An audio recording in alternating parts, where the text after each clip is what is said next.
오늘 우리에게 주신 본문은 마태복음 4장 16절, 17절의 말씀 우리 한 목소리로 읽도록 하겠습니다. 함께 읽습니다. 시작.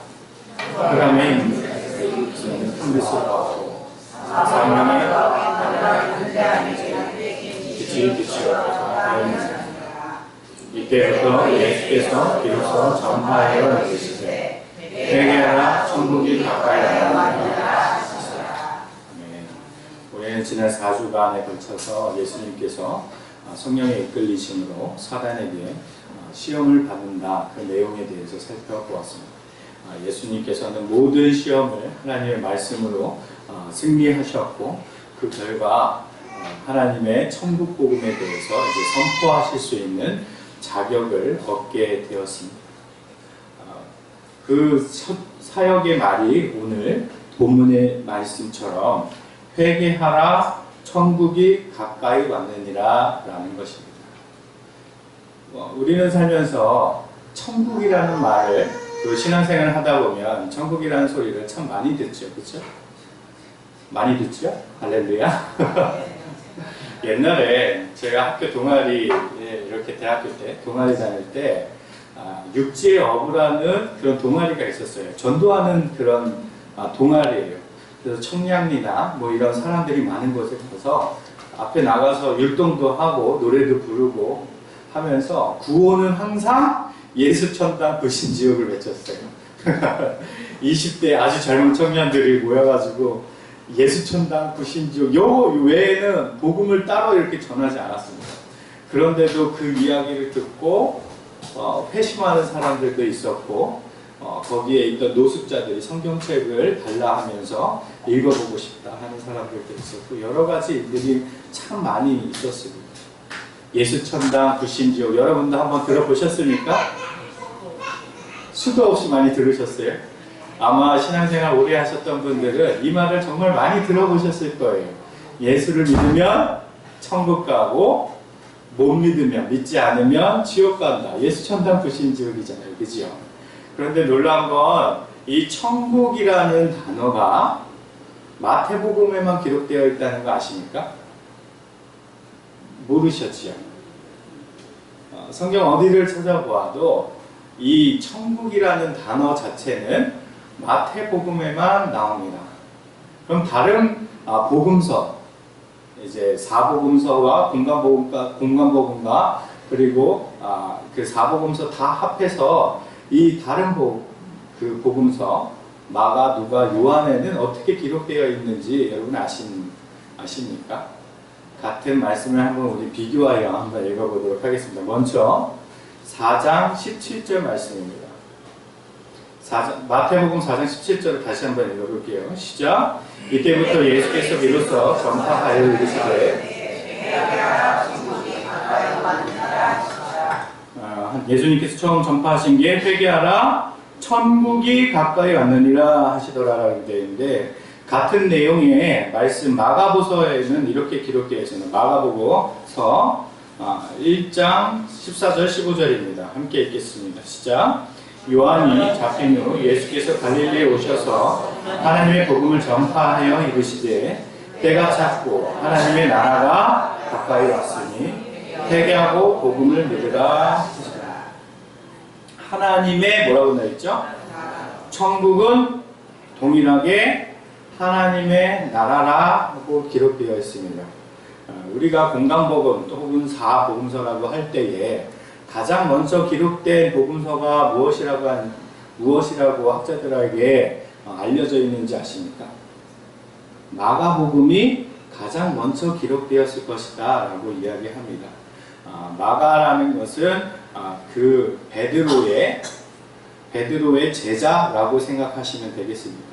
그래서 학자들은 마가복음을 베드로 복음서라고도 부릅니다. 베드로가 그 예수님의 공생애에 대해서 알려주었고 마가가 거기에 대해서 기록을 하였다라고 하여서 마가복음을 베드로 복음서라고 하는데 이 마가는 이 예수님의 첫 사역, 첫 복음의 메시지를 하나님의 나라라 기록하였고 마태는 천국으로 기록을 하였다라는 것이죠. 무슨 차이가 있을까? 마태는 누구를 염두에 두고 기록을 하였다고 우리가 맨 처음 마태복음을 시작할 때 얘기 드렸었죠. 그렇죠. 아멘. 기억해 주셔서 감사합니다. 유대인을 대상으로 하였다고 했습니다. 그렇다면 유대인들은 하나님의 이름을 망령되이 부르는 것을 굉장히 부담스러워하여서 율법을 읽을 때나 구약 성경을 읽을 때 하나님이란 이름, 여호와의 이름을 묵음 처리하여 읽거나 혹은 다른 이름으로 불러 따르는 것을 우리가 말씀을 드렸죠. 그럼 우리가 기억을 떠올려서 숫자 3이 의미하는 바는 무엇입니까? 우와. 제가 이거 한 4번 정도 한 것 같아요. 다시 한번. 숫자 3은 하늘. 그럼 숫자 4는 땅.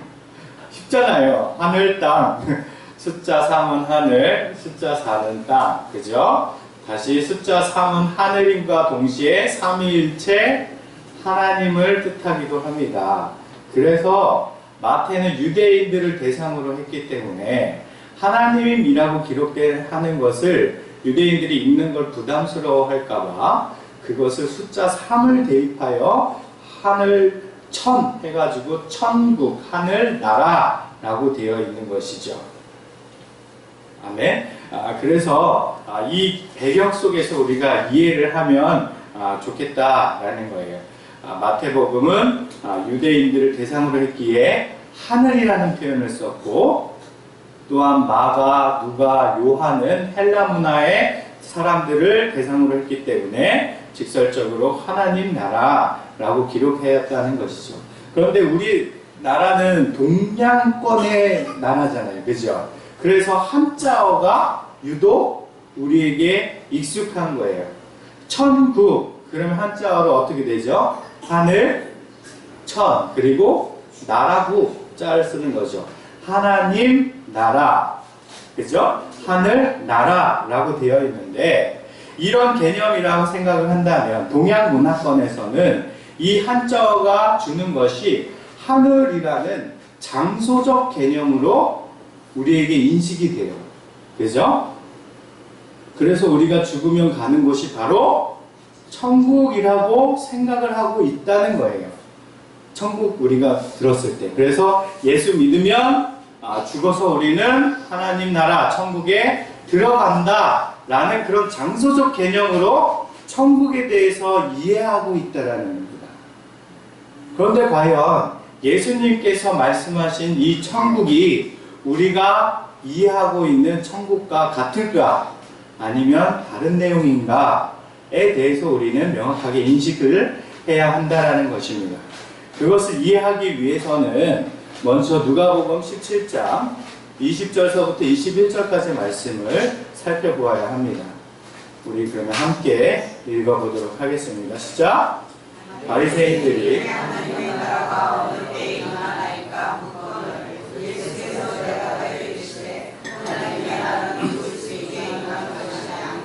또 여기 있다 저기 있다고도 못하리니 하나님의 나라는 너희 안에 있느니라.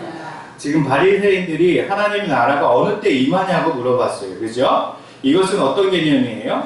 장소적 개념으로서 하나님의 나라가 우리에게 언제 오느냐, 언제 임하느냐 라고 물어본 거예요. 왜냐하면 요한계시록이나 여러 그 구약의 말씀에 의하면은 새 하늘과 새 땅이 열린다 라고 하였기에, 그죠?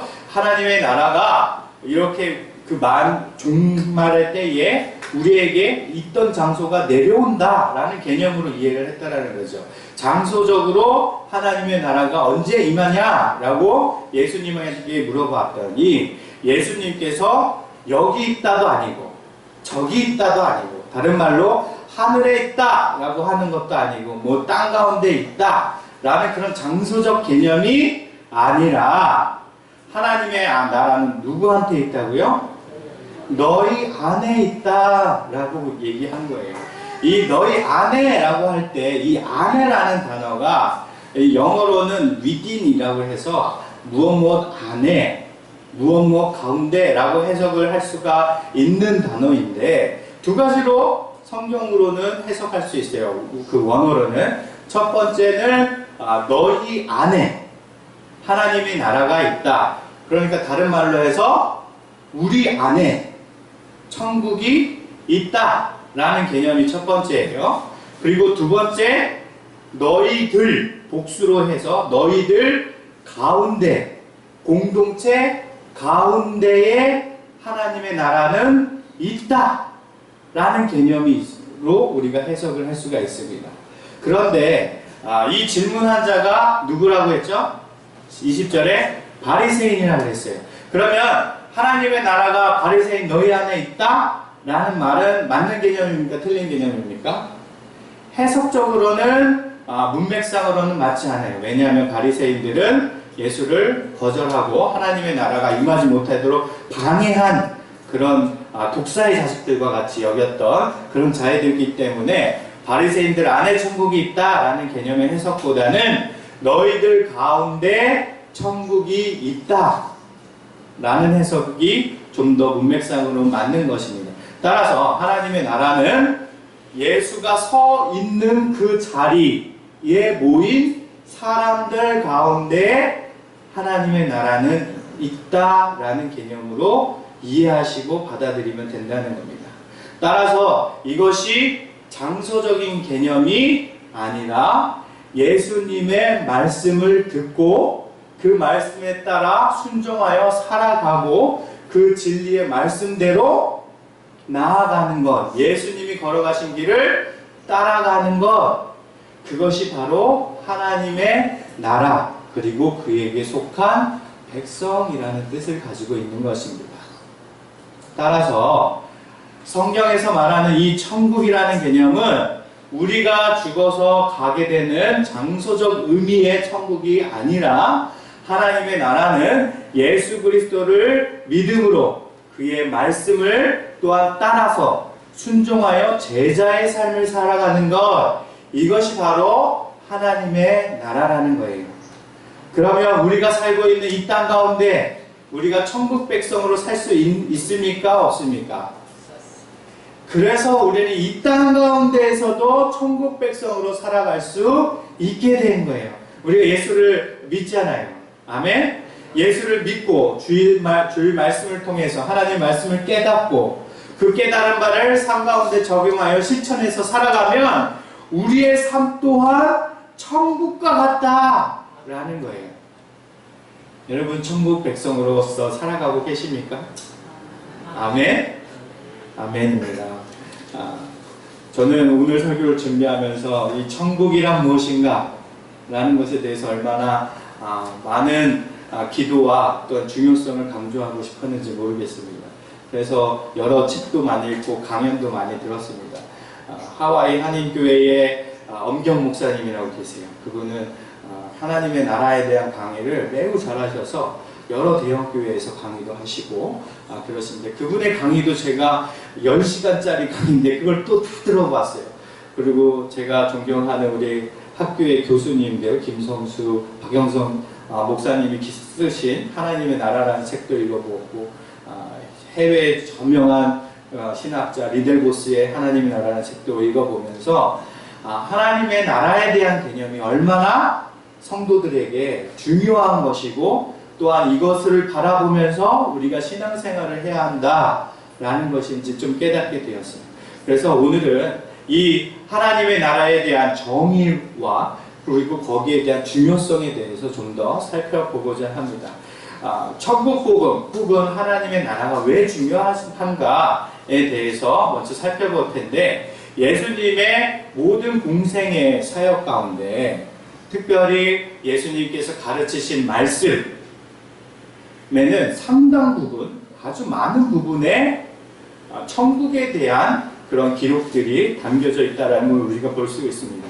마태복음 13장에는 천국 비유가 나와 있죠. 씨 뿌리는 비유, 겨자씨 비유, 누룩 비유, 감추어진 보화 비유, 이런 모든 것을 예화로서 천국에 대해서 설명하십니다. 그리고 20장에는 포도원 농부에 대한 이야기가 나오고, 그리고 25장에는 열처녀 비유가 나옵니다. 이렇게 마태복음은 크게 5번의 강론이 있는데 거의 대부분이 전부 다 천국에 대해서 예수님께서 강조하고 계시다는 거예요. 그러니 우리가 바라볼 때 예수님의 공생애 가운데 하신 말씀의 가장 핵심된 말씀은 하나님 나라에 대한 얘기인 거예요. 하나님의 나라. 그 나라가 무엇인지. 또한 예수님께서 부활하시고 승천하실 때에 우리에게 말씀해 주신 것이 있는데 사도행전 1장 3절 말씀을 우리가 함께 읽도록 하겠습니다. 사도행전 1장 3절입니다. 함께 읽습니다. 시작. 그가 고난받은 후에 나타내사 40일 동안 그들에게 보이시며 하나님 나라의 일을 가르치셨다라고 했는데 40일 동안 부활 후 하늘로 승천하시기 전 40일의 기간이 얼마나 중요하겠어요. 그죠? 부활 승차를 입고 제자들에게 나타나서 그 말씀하신 거는 예수님께서 마지막 이 땅 가운데 제자들에게 당부하고 꼭 전하고 싶었던 말씀이었을 거라는 거죠. 그 핵심의 내용이 바로 하나님 나라의 일에 대해서 말씀하셨다라는 거예요. 공생애의 사역 가운데서도 하나님 나라에 대해서 강론하셨고, 그리고 부활하시고 난 다음에 승천하기 전까지 예수님이 제자들께 강조하고 또 강조하고 싶었던 말씀이 하나님 나라에 대한 거라는 거죠. 그렇죠? 그리고 사도들은 또한 어떻게 가르쳤는가? 그 말씀을 들었던, 예수님의 말씀을 들었던 또한 제자들이 어떤 것을 가르쳤는가를 통해서 또한 그 중요성을 살펴볼 수가 있습니다. 사도행전 8장 12절입니다. 사도행전 8장 12절 함께 있습니다. 시작. 빌립이 하나님 나라와 및 예수 그리스도의 이름에 관하여 전도함을 그들이 믿고 남녀가 다 세례를 받으니. 빌립이라는 사람은 초대교회의 집사 중 7명의 집사 중 한 명입니다. 매우 신실하였고 하나님의 일에 대해서 열심인 자였는데, 그가 복음을 따라 전도의 사명을 받았을 때 그가 가르친 것, 그 내용이 무엇인가? 하나님 나라와 및 예수 그리스도의 이름에 관하여 가르쳤다라고 되어 있어요. 그러니 이 복음을 전하는 자가 하나님 나라에 대해서 또한 얼마나 열심을 가지고 강론했는지 알 수가 있습니다. 그럼 바울은 무엇을 가르쳤는가? 우리가 그렇게 중요하다고 신약 성경에서 그렇게 이 바울을 빼고 논할 수 없을 정도로 바울이 엄청난 것들을 많이 해놨는데, 그가 정작 그의 사역에서 가르치고자 했던 내용은 무엇인가에 대해서 살펴보겠습니다. 사도행전 19장 8절 9절입니다. 함께 읽겠습니다. 시작. 바울이 회당에 들어가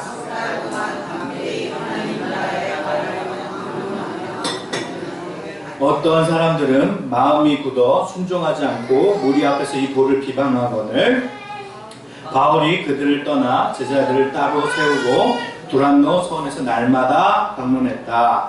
8절에 보시면 석 달 동안, 그죠? 석 달 동안 두란노 서원에서 강론을 했다는데 그 내용이 하나님 나라에 관하여서 이야기를 했다는 거예요. 예수를 믿고 그가 그 전에는 핍박하는 자요, 또한 박해하는 자였고, 또 예수 그리스도를 믿는 자들을 잡아서 죽이는 그런 일에 열심인 자였는데, 예수 그리스도를 빛 가운데 만나고 그가 이방인의 사도가 되었을 때 그가 깨달음을 얻고 하나님의 말씀을 또한 살필 때에 최종적으로 하나님의 말씀을 정리한 내용을 하나님 나라와 연계하여서 그것이 모두 하나님 나라의 일이다 라는 것을 그가 가르쳤다라는 겁니다. 그런데 보십시오. 9절에 보시면 어떤 사람들이 마음이 굳어 순종하지 않고 무리 앞에서 이 도를 비방했다라는 거예요. 그러니까 하나님의 나라라는 것은 그 가르침에 대해서 믿었다 혹은 믿지 않았다 라고 하는 것이 아니라 순종했다, 순종하지 않았다로 연결되었다는 것을 우리가 기억을 해야 한다는 것입니다. 이해가 되시나요? 예수 그리스도에 대해서는 우리가 믿고 안 믿고의 차이가 나지만 하나님의 나라에 대해서는 순종하냐 순종하지 않느냐의 문제로 나아간다는 거예요. 곧 하나님의 말씀, 하나님의 나라라는 것은 하나님께서 우리에게 주신 이 말씀을 가지고 따르느냐 따르지 않느냐에 대한 문제로 나뉜다라는 것입니다. 이해가 되시지요? 마지막으로 우리가 한 구절 더 살펴볼 텐데요. 사도행전 28장 23절입니다. 우리 함께 읽어볼까요? 시작. 그들이 날짜를 정하고 그가 유숙하는 집에 많이 오니 바울이 아침부터 저녁까지 방문하여 하나님의 나라를 증언하고 모세의 율법과 선지자의 말을 가지고 예수에 대하여 권하더라. 이제 바울이 자신의 모든 사역이 이제 끝마침 가는 로마까지 끌려가는 일에 이제 이르렀습니다. 아마도 그의 사역의 가장 마지막 때 가장 강조하고 싶었던 그런 말씀일 것입니다. 로마에 붙잡혔을 때 그가 최종적으로 그에게 방문하여 가르침을 구하는 자들에게 그가 강론하는 내용이 뭐냐면 하느님 나라에 대해서 증언하고 모세의 율법과 선지자의 말을 가지고 예수에 대해서 권하더라 라고 기록되어 있어요. 즉 구약의 모든 말씀, 율법과 또한 선지자의 말씀은 그 하나님 나라와 예수 그리스도에 대한 증거의 말씀이다 라는 것입니다. 그러면 다시 한번 우리가 정리를 해보자면 이 하나님의 나라는 예수 그리스도께서 공생의 가운데 강조하였고 또 강조하였던 말씀이고 부활 후에 또한 승천하기 전까지 그 나라에 대해서 열심으로 가르쳤고 예수님의 제자 또한 하나님 나라에 대해서 그의 목숨을 걸고 증거하는 일에 그의 모든 삶을 다 내어드렸다라는 겁니다. 그렇다면 하나님의 나라에 대해서 여러분은 잘 알고 계십니까? 천국이 무엇입니까? 우리가 신앙생활을 오래 했다 하지만 하나님의 나라가 무엇인지 천국이 무엇인지에 대한 명확한 그림이 우리 안에 자리 잡고 있지 않음을 발견하게 됩니다. 그렇죠? 그저 우리가 예수님 믿으며 가는 좋은 곳, 그렇죠?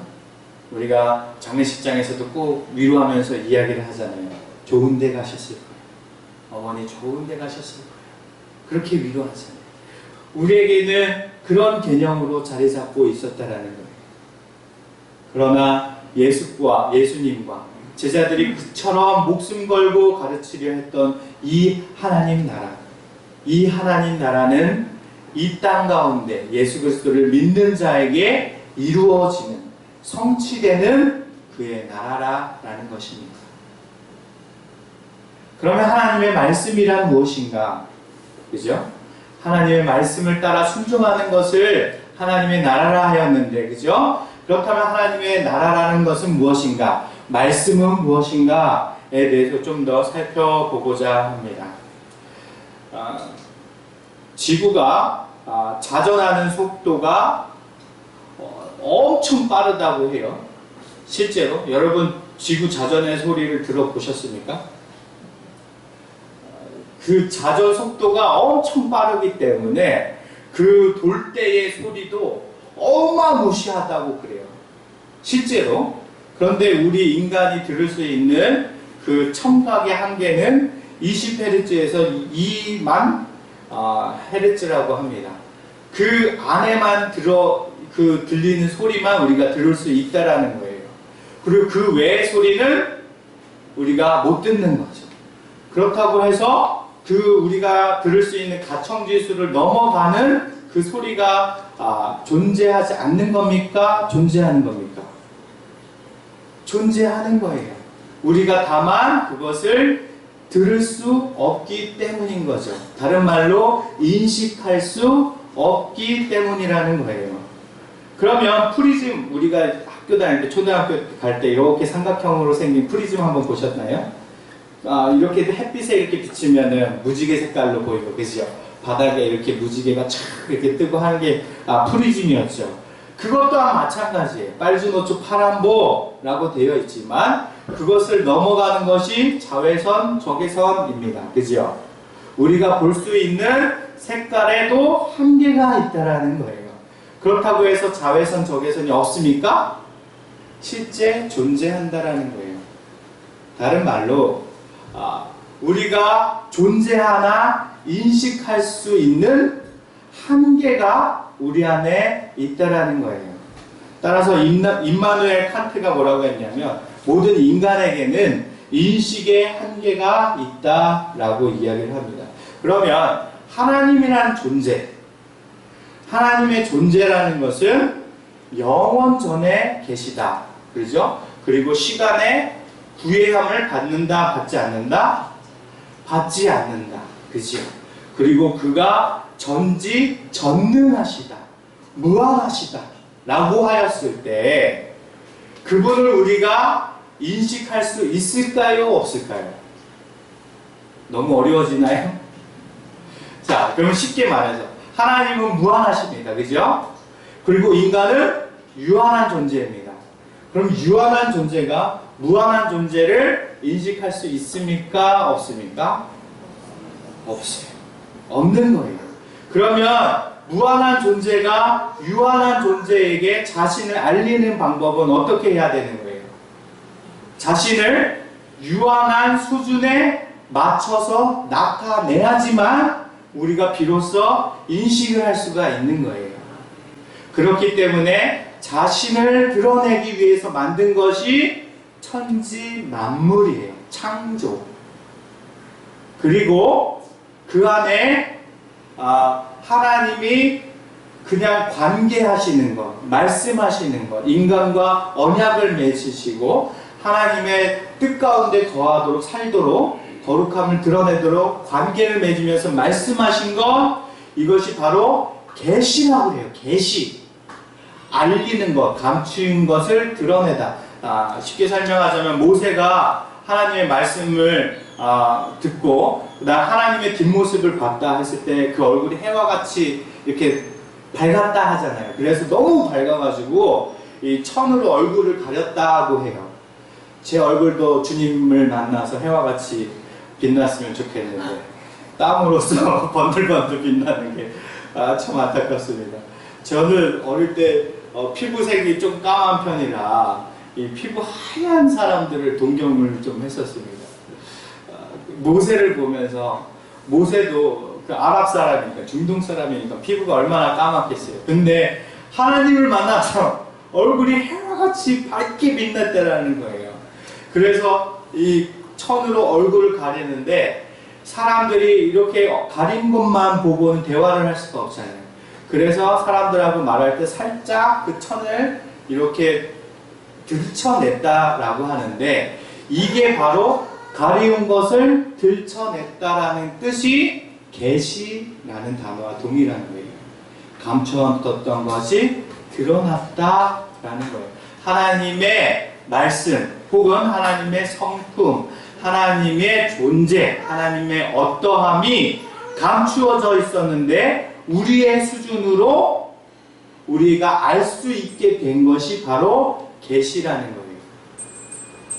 이해가 되시죠? 또한 하나님의 존재하심을 우리가 인식하기 위해서는 친히 무한하신 존재가 우리의 유한한 존재의 모습으로 오셔야지만 우리가 그분을 알고 보고 믿고 따르게 되는 거예요. 그것이 바로 성육신 예수 그리스도께서 이 땅 가운데 오신 것을 우리가 바라보고 믿고 따르게 될 수 있다라는 것입니다. 이해가 되시죠? 따라서 우리가 하나님의 나라 또는 그 백성으로 살아간다라는 것은 그 무한한 것이 우리에게 알려진 바 된 것을 우리가 받아들이는 것. 다른 말로 하나님의 말씀과 그의 계시와 예수 그리스도를 믿고 우리가 따라 나아가는 것이 바로 하나님 나라의 백성이라는 것입니다. 아멘. 그래서 히브리서 11장 1절은 이렇게 기록되어 있어요. 믿음은 바라는 것들의 실상이요 보이지 않는 것들의 증거니. 다시 한번 믿음은 바라는 것들의 실상이요 보이지 않는 것들의 증거니. 바라는 것들의 실상은 뭐예요? 아직 이루어지지 않은 일이나 이루어질 것이라 기대하는 것의 실체, 그것이 꼭 이루어진다라고 믿는 것, 이것이 믿음이라는 거예요. 두 번째는 보이지 않는 것, 우리의 눈으로 볼 수 없는 것, 우리의 인식의 한계에 너머에 있는 초월적인 것을 우리가 바라보고 그것이 존재한다라고 믿는 것, 이것이 바로 믿음이라는 것입니다. 따라서 우리가 믿음이라고 정의하였을 때 이것은 인식의 한계를 뛰어넘는 존재가 우리 가운데 오신 것을 우리가 믿는 것, 이것이 바로 믿음이라 할 수 있는 것이지요. 그렇다면 우리가 천국에 대해서 말씀을 드렸고 믿음에 대해서 말씀을 드렸습니다. 그렇다면 이 땅 가운데 천국 백성으로 우리가 어떻게 살아가야 하는가? 믿음 가지고 주의 말씀을 믿고 예수 그리스도를 믿으며 그의 가르침을 따라 살아가면 우리가 하나님의 나라의 백성으로서 살아가게 된다라는 것입니다. 이 개념이 이제 앞으로 예수님의 모든 사역에 대해 함축적으로 요약되어 있는 이야기입니다. 오늘 다소 이 설교가 여러분에게는 좀 어렵게 다가왔을지는 모르겠지만 이 개념을 분명히 아셔야 예수님께서 왜 기적을 이 땅 가운데에서 행하셨는가, 왜 이런 말씀을 행하셨는가, 또한 왜 죽으셔야만 하셨는가, 또 왜 부활하셔야만 하셨는가에 대한 그 큰 개념을 우리가 바로 이해할 수 있게 된다는 것이죠.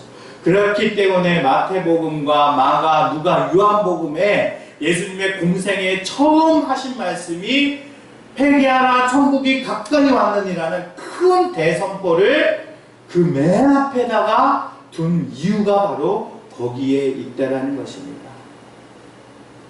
우리는 하나님의 백성입니다. 아멘. 예수 그리스도 믿는 믿음으로 그의 나라에 들어간 자입니다. 오늘 말씀을 들으면 자칫 오해하실 수 있을 것 같아요. 천국은 그러면 장소적으로 없는 것인가? 라는 생각을 여러분이 하실 수 있을 거라 생각되어집니다. 그러면 오늘 말씀을 제가 전하였다 하여서 장소적으로 없느냐? 그러면 큰일 나지요. 그러면 여러분이 죽은 다음에 갈 곳이 없잖아요. 그럼 어디가 계실 거예요? 부활할 때까지. 천주교 신자들처럼 연옥이라는 곳에서 대기하실 건가요? 그런 개념이 아니에요. 천국은 장소적으로도 실제 지금 있습니다. 우리가 예수 그리스도를 믿고 죽더라도 우리는 그 즉시 천국 혹은 지옥으로 가게 됩니다. 믿으면 천국이요, 믿지 않으면 지옥인 것입니다. 여전히 천국은 장소적으로는 존재합니다. 그러나 예수님께서 강조하고자 했던 것, 그 말씀은, 이 천국이라는 것은 이 땅 가운데 우리가 생명을 갖고 살아가면서도 그의 나라를 경험할 수 있다라는 것입니다. 우리의 삶은 그렇기 때문에 이 땅 가운데서 이루는 작은 천국 가운데 살아가는 것입니다. 이제 말씀 마치려고 합니다.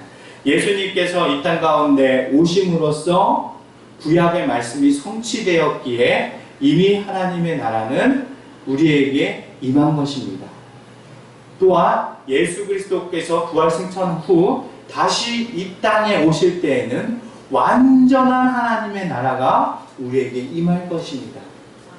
이미 예수께서 이 땅 가운데 오셨기 때문에 천국은 이루어진 것이고, 그러나 아직 오시지 않았기 때문에 천국은 완전히 우리 가운데 머무는 것이 아니라 할 수 있습니다. 이것을 신학적 용어로는 이미와 아직이라는 말로 표현을 합니다. 이미와 아직 아닌. 그렇기 때문에 우리는 이미와 아직 아닌 사이에 늘 긴장 속에서 살아갈 수밖에 없고, 늘 불안함 속에 살아갈 수밖에 없고, 늘 유한한 존재로서의 연약한 삶을 살 수밖에 없는 것입니다. 그러니 우리가 살면서 이 마태복음 4장 초반의 말씀처럼 사단의 미혹에 때로는 넘어지게 되고 때로는 그 유혹 가운데 좌절하거나 난망할 수 있게 되는 것입니다.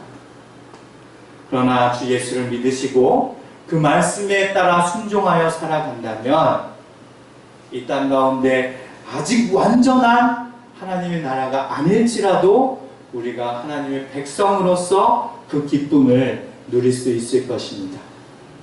우리 교회는 그러한 하나님 나라 백성의 기쁨이 차고 넘치는 교회가 되기를 축복합니다. 우리 성도들 한 명 한 명마다 그런 기쁨이 찾아올 때에 우리가 앞서 읽었던 누가복음 천국은 여기에 있는 것이 아니고 저기에 있는 것이 아니라 너희들 가운데 있느니라, 이 말씀의 성취가 우리 이 만남의 교회에 임하기를 바랍니다. 예수 그리스도께서 우리 가운데 영으로 임하신 줄로 믿습니다. 그 예수와 함께 더불어 예배드리는 이 시간이 바로 천국 잔치의 시간임을 꼭 기억하시기 바랍니다. 이 잔치에 참여하는 기쁨이 여러분에게 차고 넘치길 바랍니다. 또한 이 백성으로 살아가는 그 영광이 얼마나 감격스러운 것인지 믿음으로 선포하시기를 바랍니다. 아멘.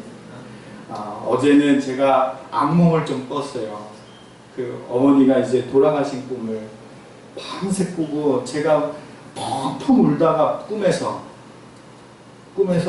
펑펑 울다가 잠에서 아침에 깬 거예요. 명절이라 아마 그런 꿈을 꿨나 봐요.